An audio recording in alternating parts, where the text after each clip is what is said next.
For master's level, there's 2 modules that I teach. The other module at the master's level is brand management, and this is looking at the idea of consumer-based brand equity. So what consumer-based brand equity means is that really the power of the brand is in what the consumer thinks. It is. So they think about maybe the image of the brand is very strong, or the performance of the brand in their mind is very good, or it has a very high level of resonance with them. They see it as part of what they do every day. So for example, someone might have a smartphone and they couldn't leave home without it. They feel it's part of what they do.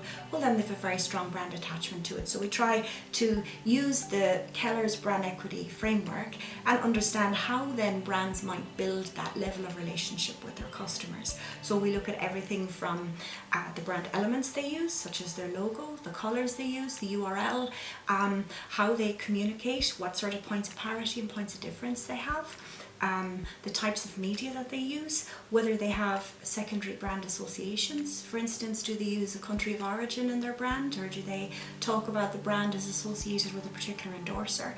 And then we look at how you actually measure the consumer's thought process about those brands. Do they like them? What are their attitudes? So again, we have a lot of applied work within that module. We look at, for each section that we cover, we look at an assigned brand, and we think about how that brand uses the ideas that are in the consumer-based brand equity framework, but also we take another applied approach in terms of looking at dealing with companies, and companies come to us and say, look, I'm developing a brand, I don't really know what I should do, or I have a brand, I don't know what companies or customers think about it, or I have a brand and it's a little bit stale and we want to do something with it.